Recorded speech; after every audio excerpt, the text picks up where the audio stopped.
Okay, I think I just made it at the last minute, as I have done every week.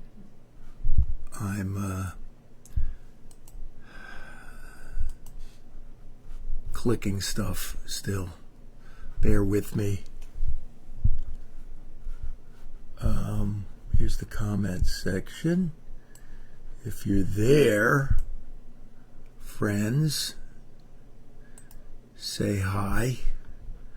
I'll say hi back. We have usually had a active and hip chat room.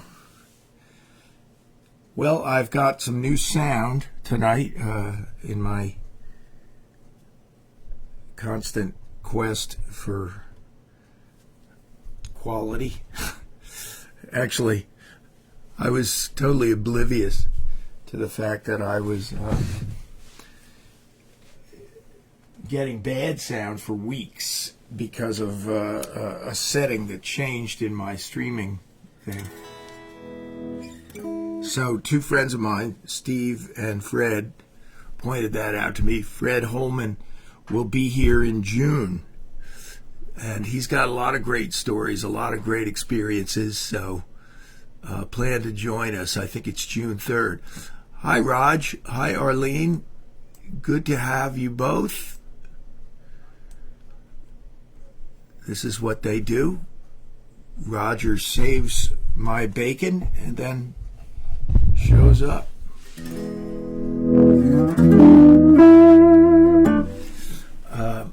I might just work my way into it a little more slowly tonight and play a blues for you first before I get to the new songs that I've written and the stories that I want to tell. I think I'll tell a story about John Belushi tonight. It's a song by Jimmy Reed.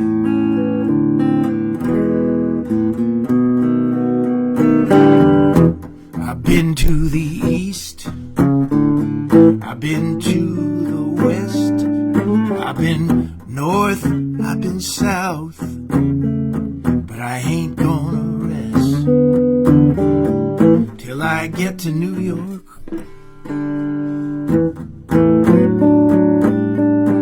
That's a bad chord.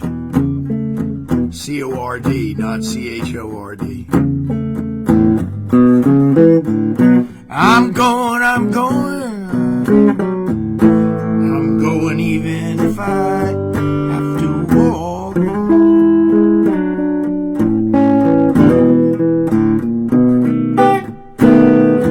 I've been here, yeah, and I've been down there. It seems like I've been most everywhere, but I'm going to New York. I'm gonna meet Arlene and Roger in New York.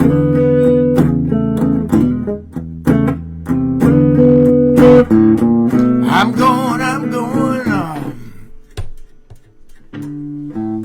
going even if I have to walk, yeah.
Wait till you see what I'm about to do here, friends.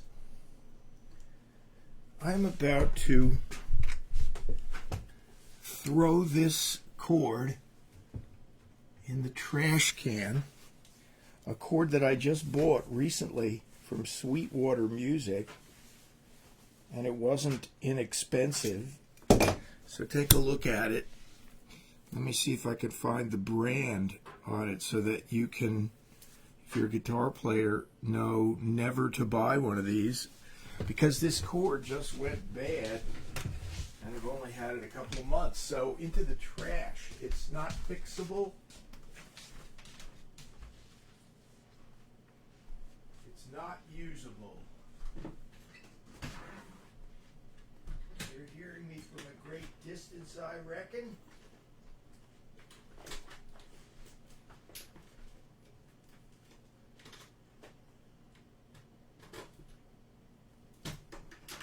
Just tuning in, you're wondering, where is Chick? So I'm getting an old crappy chord, but it actually works. And then I'm going to tell you a guitar chord story. Okay? It's a prompt for a story. And everything's a prompt for a story with me. Why is that doing that? The amp isn't even turned on. Okay, this is a rocky start, but I'll recover. When I had a band in the 80s, an originals band, how suicidal is that? I had an originals band called the Stingers. Okay, so that obviously went awry with the reverb going haywire. I'll fix it. This is what it's like if you were in my living room or my kitchen.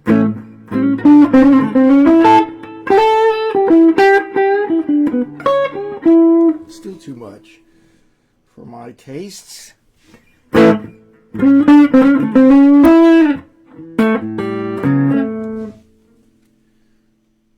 So, who were the Stingers? The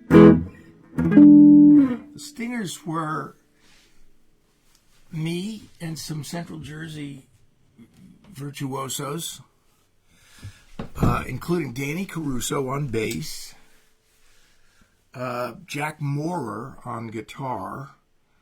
John Pittis was the first keyboard player in the Stingers, and he's recently covered himself with glory by playing piano for Bruce Springsteen. There's a clicking sound that you're going to hear tonight, and it's pie tins outside the window. Maybe I'll close that window. It's not hot in here. Stampy was lurking about. He might make an appearance. How are you guys all doing tonight? It's the end of April. What a strange trip to be on, where the months go by. Doesn't it seem like it was just last Friday? I'm having tea tonight. Let me check the chat room and see what you guys are up to. Judy, how have you been? That's from a great song that was written about her, in a manner of speaking. Thank you, Arlene and Raj. I am inspired by your love of the blues, Arlene. Marsha's here. Hi, Marsh. I should tell a Cedar Croft story. And Marsha, I wanted to tell you that I did send your CD out today. So look for it. Knowing the mails in New Jersey, it'll be here to your place sometime over the summer. No, I'm kidding. Muggsy is Fine is the name of the album, the name of the song. It was written by my wife in the form of a letter to her sister Judy, who's in the chat room tonight. What a tribute to her. Okay, let me clear my head. The Stingers. We were an all originals band. Try that sometime in Central Jersey in clubs where people just want to dance. Well, we had danceable material, so they danced. They danced even if it was originals. Yeah, thanks, Marsha. Do that. And we made 2 records, really 1.5 records. One of the records, Room Full of Noise, is not available except on vinyl and only through high-end collectors. There's some people in England selling them on vinyl. The other one, My Home Isn't in This World, is available through iTunes. But I'll come clean and tell you that that record was really like a Chip Mergott record with the Stingers attached. So Jack Moore, the lead guitar player, was working at Manny's, the incredibly legendary place in Midtown Manhattan. And here's an old song of mine. Maybe I'll play it. And I have a request or two to get to. Marty, I can only do one of those songs you requested, and I'm going to save it for a while. Because I haven't learned the other one sufficiently yet. That's the thing about writing a lot of songs. You actually have to learn how to play them. So let me finish this story before I drag it on endlessly. I used to be known for having bad chords, electrical chords to my guitar, and they'd go out.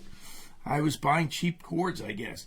So Jack Moore finally took the bull by the horns, and one day he shows up at the gig, and he's got this a whirlwind chord, which was guaranteed for life. And he said, Chip, look, I don't ever want to hear your guitar crackling again. Here, this is a gift. So he gave me this whirlwind chord, guaranteed for life, remember, which is a pretty bold guarantee, isn't it? And so I had it for years and years, and I played it, and it never even manifested the slightest bit of little noise. It was perfect. And so one time we went to Scott and Trudy's house in Philly for some family gathering, and I had it in the car. I still don't know how did this ever happen. I loaded the car back up, and the chord, the whirlwind chord, I closed it in the door, okay? And it was bouncing and dragging on the ground, and I heard it, and I pulled over in an alleyway in Philadelphia, and I got out. It was Annie's Toyota. And I got out and looked, and are you ready for this, friends? The whirlwind cord had wrapped around the axle of the car at that point. Lucky I stopped when I did. The whole car might have exploded for all I know. So I unwrap it. I get down under the car and I unwrap it. Hi, Nancy. Good to see you here. Telling this story. So I was just thinking about Judy and Max being here for s'mores recently. That was a gasser. And the cord, the guitar cord, was wrapped around the axle of Annie's car. I got under the car, unwrapped it. It was all kind of chewed up. I brought it home and plugged it in, and it worked perfectly. This was almost like those old watch commercials. Timex, was that the watch? The guy would put it through these torture tests. John Cameron Swayze. Even my memory is surprising me tonight. And one time I saw John Cameron Swayze in the days of live TV. He strapped the Timex to the propeller blade of a outboard motor engine, and he put it in the water, and he said, see, it's going to work even after this torture. And he pulled the engine up, and the watch was just completely gone on live TV. He was like, oh, sorry, folks, we're not going to be able to check it this time.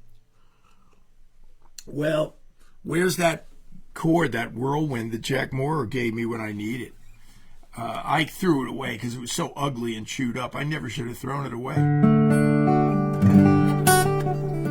So we're in Bonnie Raitt overkill these days with her new album out and her being on tour again. So everywhere you look, there's Bonnie on every front page of every newspaper. Somebody told me the New York Times review was a rave. She was on Kelly Clarkson. She's been on Kimmel. She'll do them all, I'm sure. And frankly, since she's never going to see this video, presumably, I'll tell you that it's torture for me every 3 or 4 years when she comes out with an album. Oh, that's so selfish to say, but that's what I have to go through. And I've had so many near misses with her. 3 times she's told me she was going to record songs of mine. And the second time she told me she was going to record a song of mine, it ended up being her biggest record, her breakthrough record, Nick of Time, which won 4 Grammys. So that was eating my heart out. Annie is in the house. Your sister Judy is here. Annie, I was talking about your record, Muggsy's Fine. I might give away a Muggsy is Fine album tonight, randomly. But here's a song I wrote years ago, and in this new flush of songwriting that I've been doing, inspired, I hope, I've also been rewriting and resurrecting old songs, and I'm going to play 2 songs tonight that I actually finished. One of them I wrote 50 years ago, and Jamie Flynn encouraged me to finish it, so I'll do that. But this one I wrote, and I wrote 30 years ago maybe, and just absolutely positive that Bonnie was going to flip over this song. I just thought it was really right in the heart of what she liked, and I sent it to her, nothing, no reaction at all. So you tell me what you think of it. It's called I Never Got Over You, one of the Chip Mergott sad songs, you know. I got over heartache, I got over need, I never got over you.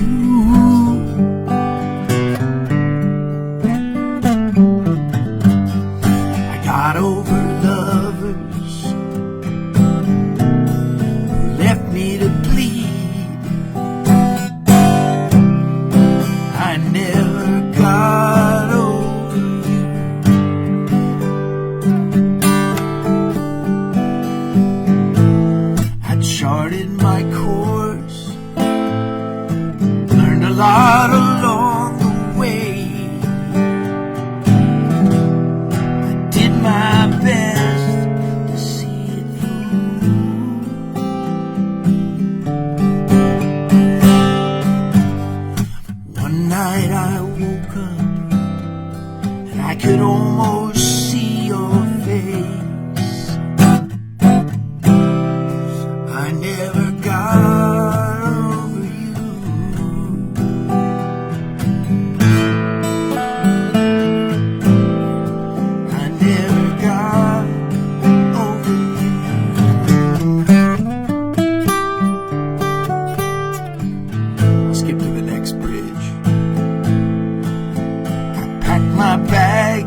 those days 30 years ago.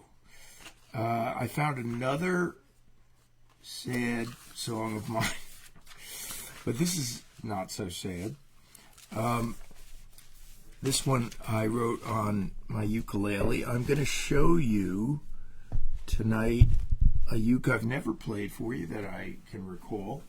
It's a tenor uke, which is a little bit of a rarity. It's a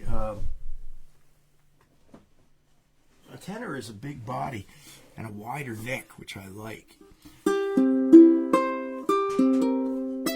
So it's got a sweet sound, and this is a new song called "The Table for One." It was written by inspiration from an old Tin Pan Alley songwriter that I grew up knowing, whose name was Bill Barry.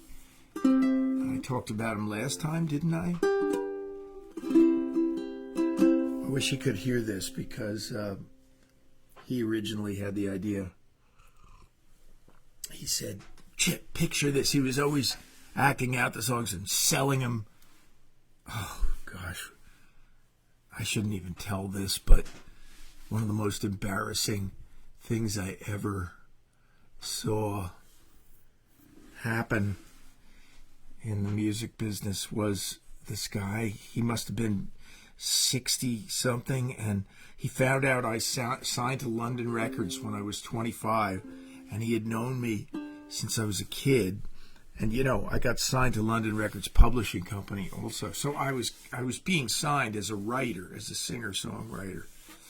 And I get this call from Bill Barry, the guy who was always peddling his songs, like the great old Tin Pan Alley guys. And I get this call one day in Watchung, and what does he say? He says, "Chip, listen, I'm going to give you your choice of any 3 of my songs to record on your new London Records album. So, any 3 songs of mine that you want to record, I'm going to..." And I was like, okay, thanks, Bill. I'll get back to you on that.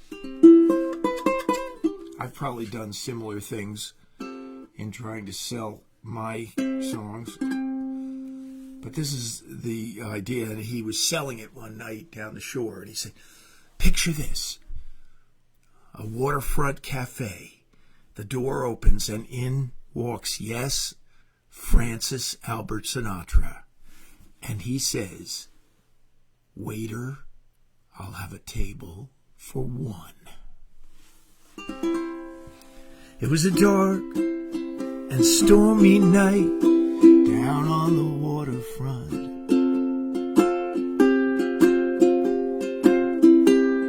I had enough of walking the docks alone, but I saw a friendly light, and I stepped inside the door into the warm. And I said, "Waiter, I'll have a table for one. I'm flying solo. As you can see, my baby's gone. When it comes to love, there's nothing new under the sun. So waiter, I'll have a table for one."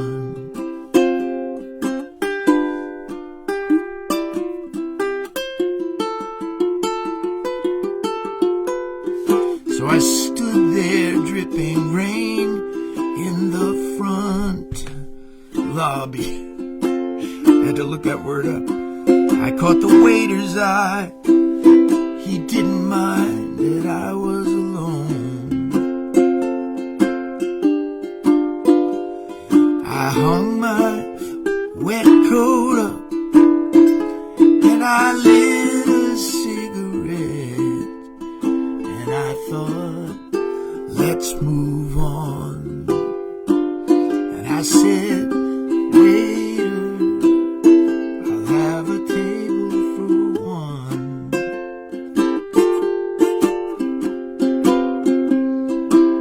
I'm flying solo, as you can see, my baby's gone. When it comes to love, there's nothing new under the sun. So waiter, I'll have a table for one.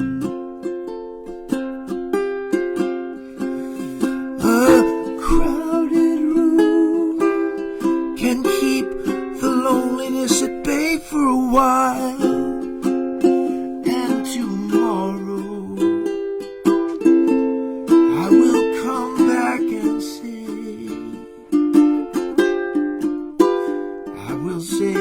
waiter,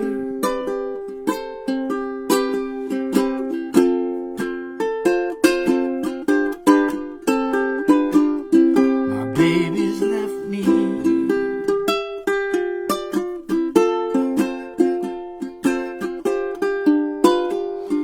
When it comes to love, there's nothing new under the sun. So waiter, I'll have a table for one.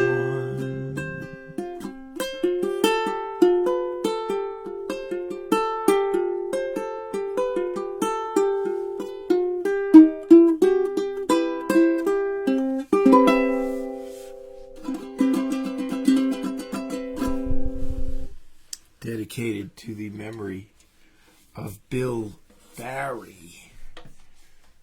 How am I feeling confidence-wise about getting through these songs? I think I told some of the folks a few people showed up on Monday night. I tried out a couple of these songs, and when I did, I told about how much I hate screwing them up. And I used to practice songs 50 times before I ever played them for anybody, because I just despised, doing it and then having a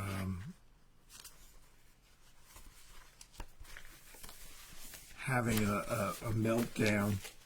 But I don't know, over time and over the miles and years where you have friends like you who are encouraging, even if the song isn't in perfect, presentable condition. This is a new song. I've never played it for anyone. And I'll have to try to remember it. And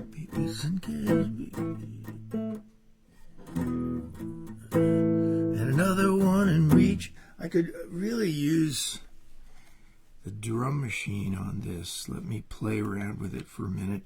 I haven't forgotten. I'm going to tell a story about John Belushi. That's kind of it, in a way. That's kind of... No, that's not it. The cheapness of the cymbals is what kills you on these. Let me try. This is R&B. Oh, God. Maybe that's kind of tasteful, isn't it? I used to be kind of the party animal type.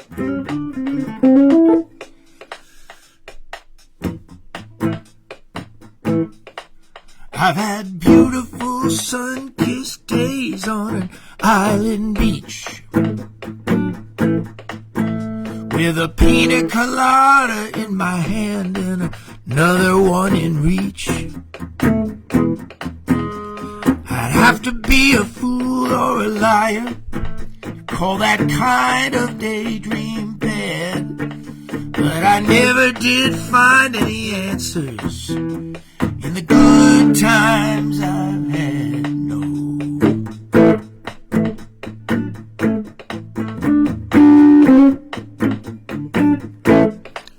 There are countless nights I close down the local bar in a messed up way. I was a local star,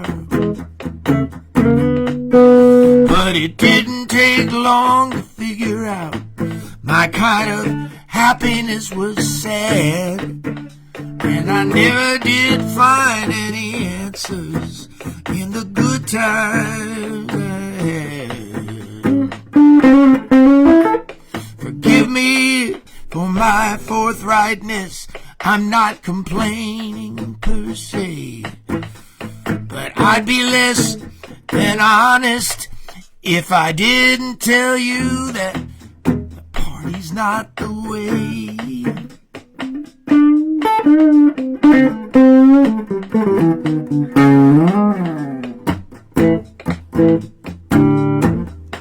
Got to move the drum machine. I was the patron saint of pleasure for its own end, and I never want to go back there again.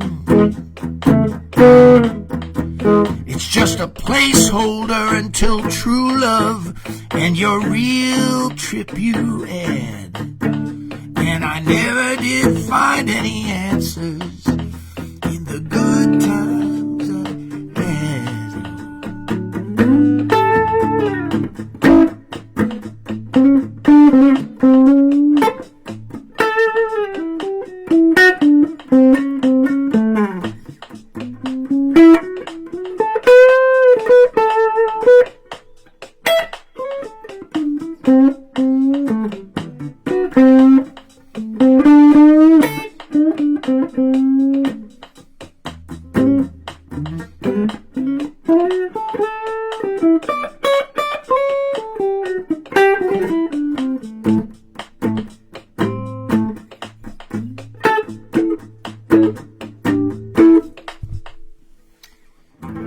That's called The Good Times I Had. The Good Times I Had.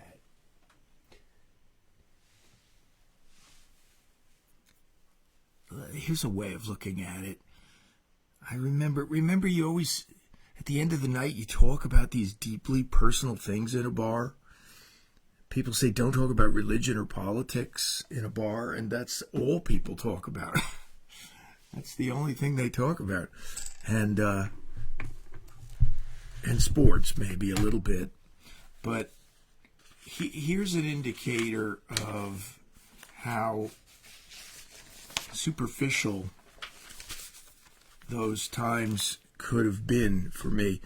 The most important thing that a guy ever told me in confidence at the end of the night in a closing time way, and now, all these years later, I cannot recall if that was a joke or not. Like, in other words, was he telling a joke? Where am I? I'm still on, I hope. Things moved on my computer, moved around. What happened? Okay. I like the tempo. So you're still there. Kathy is here, and I hope maybe Rich too. Good for you. Those guys go down to spring training every year to see the Yankees in Florida. That is true fandom. So here's another new song. I did play this on Monday night, but it wasn't ready yet. This is a thing that happens when you're trying out songs. They can be refined later, and I've actually changed some key lines since I tried this song out on Monday night. And so you guys will be the first responders again. And this is another a song that I was trying to write for decades, not just years, decades. And in the Midas touch that I've had recently, it just suddenly fell into place. More about that later, and then I'll tell the John Belushi story after this.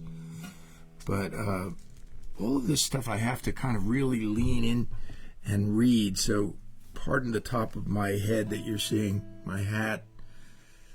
This is called Horizontal Rain, an idea I've had for many years. One Sunday morning the rain was falling, I was lying in bed, and I was thinking about you, thinking about our senior year when we drove down the shore, and I knew I couldn't live without you. Walked out in the horizontal rain. It rained so hard it nearly made me blind. You opened up my eyes and made me see. Never gonna get you off my mind. After high school I ended up in Philadelphia, working on the docks till they let me go. I looked you up on Facebook from the corner of my room. Why it took so long I'll never know. I walked out in the horizontal rain. It rained so hard it nearly made me blind. But you opened up my eyes and made me see. Never gonna get you off my mind. I got into my 81 Camaro and put your address into my phone. Got to Basking Ridge around 4:30 and waited in the darkness there alone. At 7 o'clock you came through your front door and went to work, dressed for work and walked into the day. I rolled down my window and I tried to catch your eye, but I couldn't think of anything to say. I sat there in the horizontal rain. It rained so hard it nearly made me blind. I saw you turn a corner and disappear. Never gonna get you off my mind. I saw you turn a corner and disappear. Never gonna get you off my mind. One Sunday morning the rain was falling, I was still lying in bed, and I was thinking about you.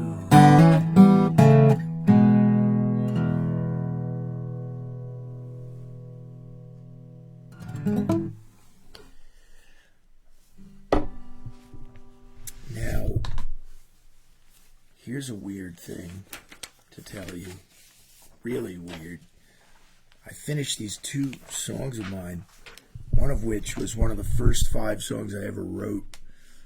And I might be wrong, but I felt something shut off and I did that. And I might have been feeling that inspiration switch shut off. I don't know, because the next song I tried to write, I was writing like a song a day, and the next song I tried to write didn't work. All the other ones were like gold. They were all working.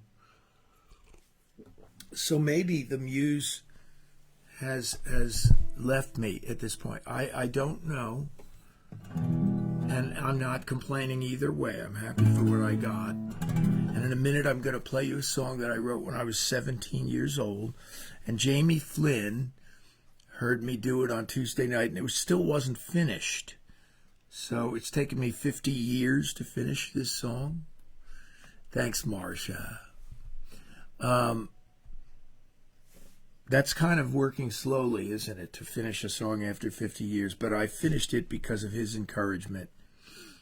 And I'll play it for you in a minute. Let's see. I've played with John Belushi twice. One time was really memorable. I jammed with him and Bonnie Raitt on stage in a little club in New York called Tracks with a beautiful grand piano. And I played Guilty, the Randy Newman song. And Bonnie and Johnny sang Guilty while I played it. And just totally panicked. I was trying to play it. I hardly even knew how to play it. But I got through it all right. I didn't hit any clams. By the way, sorry to bring this up, but last week I had a really, really poor showing in the tip jar department, and one person tipped. And so my apologies to those of you who are regular supporters of the show, because you don't need to hear this, but for some of the others, I might just request that to keep it going, I really need your support. So you can go up and click on that PayPal. I call it the virtual tip jar. That's what Dawn Beyer down in Nashville named it. And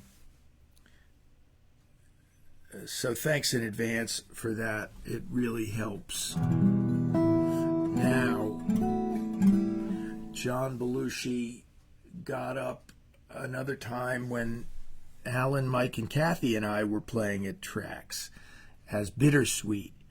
And he came up and did his whole Joe Cocker imitation thing, screaming and gyrating, and he poured beer on himself, which got on Kathy's Martin.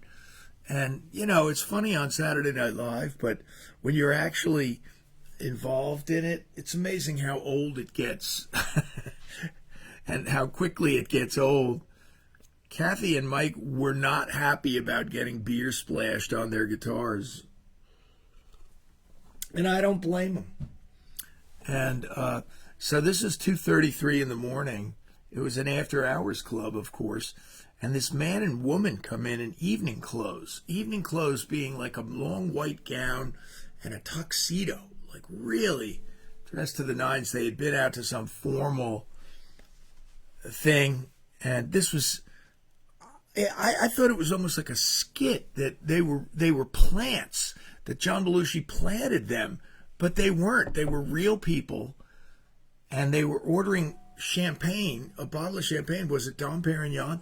There they have these beautiful glasses at the table, and John, in his parodying of Joe Cocker, which, by the way, if you've ever wondered, did Joe Cocker like that imitation? The answer is no, he did not. He was not flattered by it. He was insulted by it. So, whatever. John Belushi runs down off the stage in the middle of the song, and he picks up their champagne glasses and smashes them on the table. Glass flying. These two people are looking incredulously at him. And right after that, the sound man, who was also designated manager of the moment at 3 o'clock in the morning, he came up and put his arm around John. He said, "Thanks a lot, John. We loved having you, but, you know, I wonder if you could maybe just get off stage now." And he escorted him off the stage. So, this is my 17-year-old song. I never played it for anybody back in those days. Maybe it was because it never felt finished. I don't know. But I did finish it this week after 50 years, and I'm going to try it out for you tonight. It's called Neon. Neon, you hide in the morning. You only come out at night.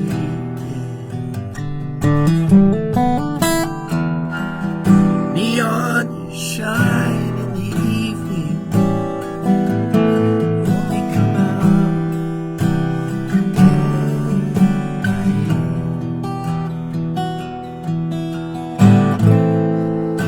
Something in your light really has comforted me.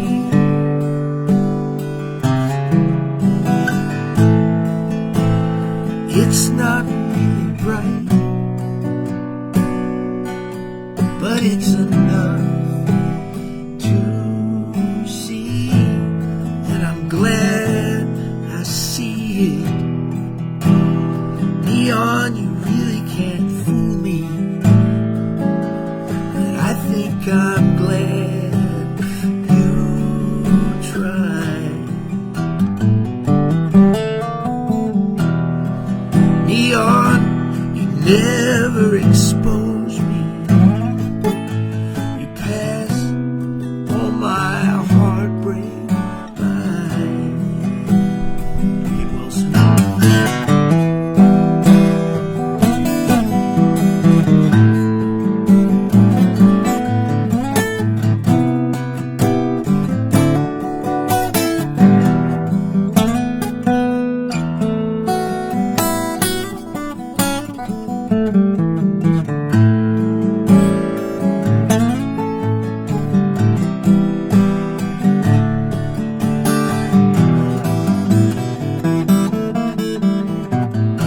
I've come a long way,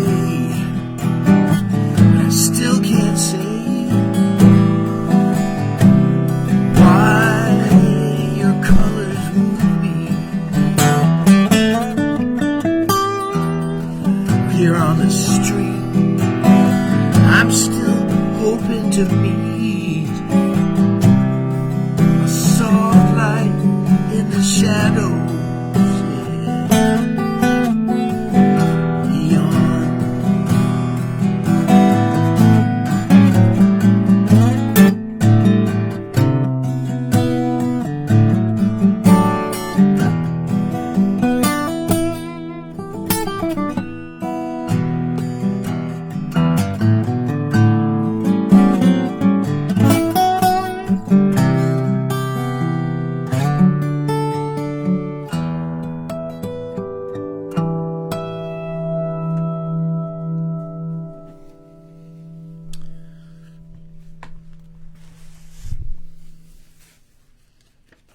Written in the town of Watchung, New Jersey. Oh, Lawsy. Okay, here's another one. This one's a hard one to play. Lord help me, I finished a song that I've had for 35 years. I finished the song idea that I've had for years. And it's also just one of the hardest kinds of songs to write, which is why it's taken me so long. This song is about a dream, and dream songs are notoriously hard. It's just like, what do you say? It's a dream. You can say anything, so it's hard to relate to people. But you know what? I miss this kind of song, though, because we've gotten, in recent decades, so kind of commercialized, right? And so every song that people, write and then try to sell seems to be a commercial property. And so you're missing those album cuts that were kind of artistic expressions. You don't hear them much anymore, but this is my tip of the hat to that kind of song.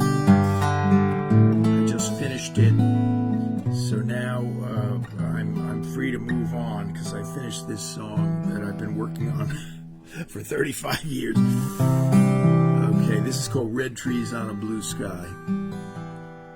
It was something I saw in a dream, without the who, what, where, or why. So mysterious and strange.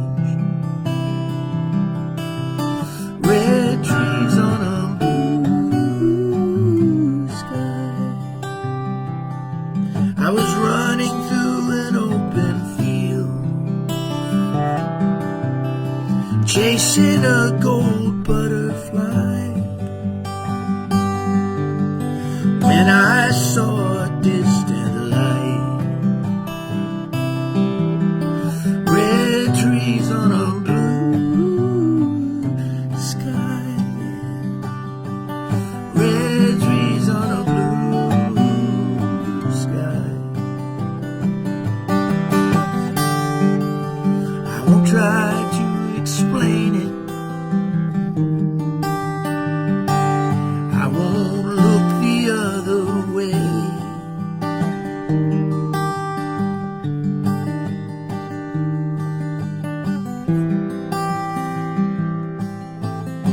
Just try to believe it.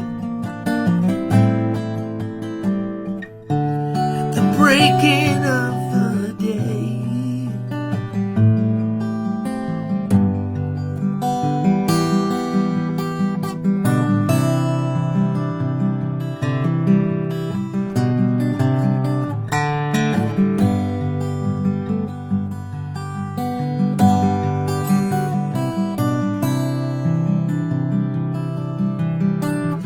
Red trees on a blue sky. When I wake up, I'll rub my eyes. I won't remember, but I'll try to go back to my secret dream. Red trees on a blue sky. Red trees on a blue sky.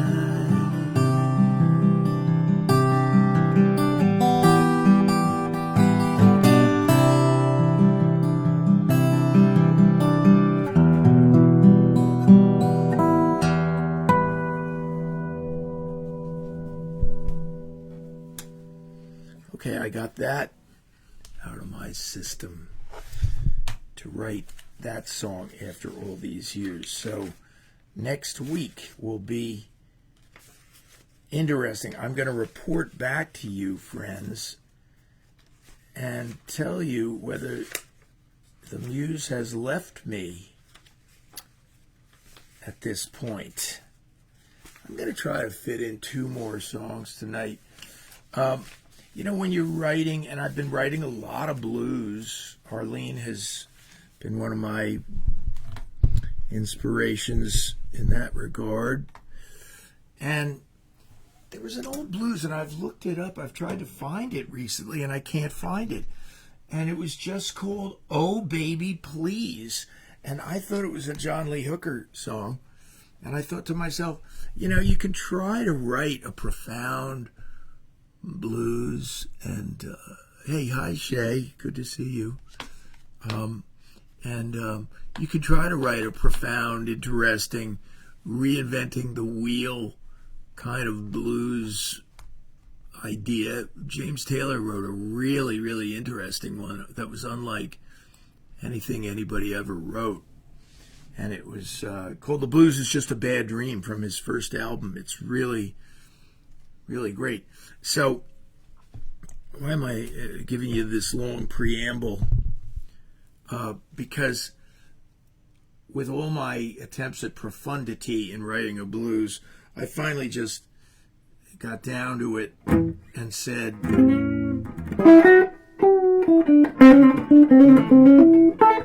and said it has to be just so simple. That's what a great blues is. And so this blues is called I Need You, Baby, and that may be the best idea I've ever had for blues. So I'll play it, and then I'll play one more song tonight, which is a request from Marty, and also it's my new song that I'm most proudest of. But this is a blues that I like, and I think I might record it, and it goes like this. Walking down a dingy hole on the poor side of town,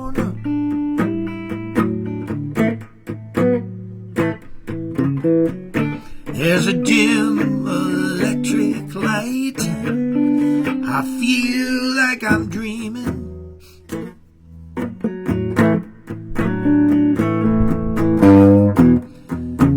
And all I can think of to say is I need you, baby. I'm on the 27th floor of a steel and glass office.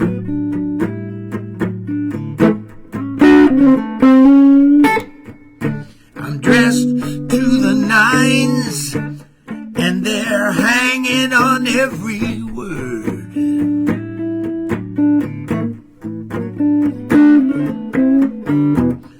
And all I can think of to say is I need you, baby.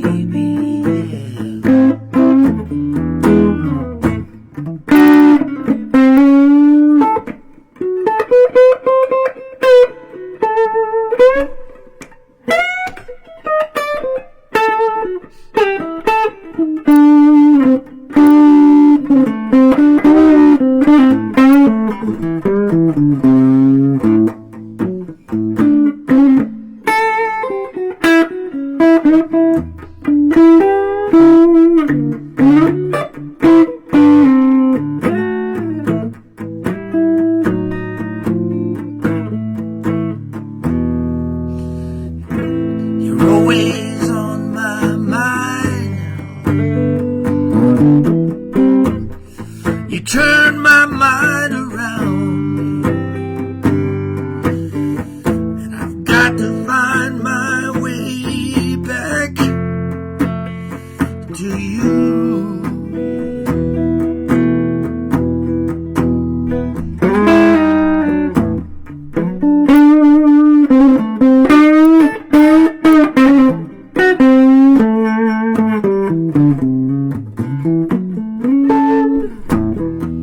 I'm standing on the beach, looking out at the ocean.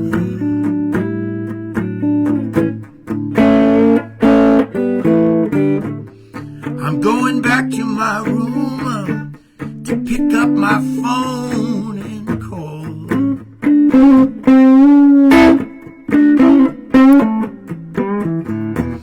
And all I can think of to say is I need you, baby.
Well, you have to bend the guitar out of tune sometimes if you're playing a blues, and that's what I did. So I'm not going to bother to tune it because I'm down to the last song.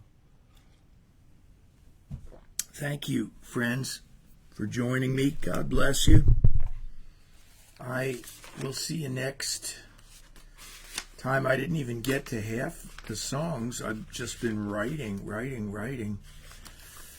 And so this one is special to me, and maybe this is the one I've been waiting for. I play it for Marty tonight, and for anyone in these difficult times who's lost someone to either COVID or cancer or any of the other things that plague us. So this is for all of us who... Thanks, Jim and Paula. And yeah, it's kind of an emotional thing to write and sing this song. So I'll say goodnight now, and I'll thank you again, and then I'll encourage you to visit the tip jar if the Spirit moves you to keep this show on the air, and then I'll play you the song. So thanks again. You guys are a big encouragement to me. You're my Friday night family. This is called Dancing on the Beach. You said one thing I want to do before I have to go away. I want to drive down to the beach and go out at the break of day. And as the winter sun comes up,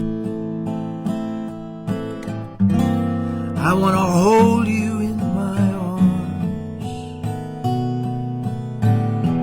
and we'll go dancing on the beach until it's time to go back home. We loved our foolish little dream after we found that you weren't well. I packed a bag and chose a day and booked a little shore motel. And as the winter waves rolled in, I walked you out holding your hand, and we went dancing on the beach. Time to go back home.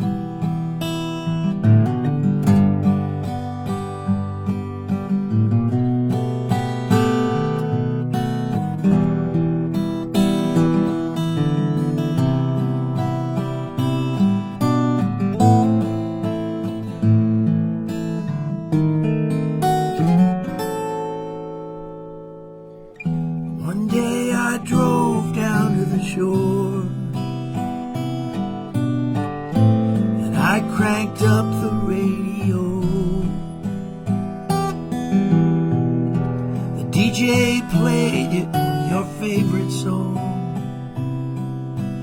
the one that ends so soft and low. And as the summer waves rolled in,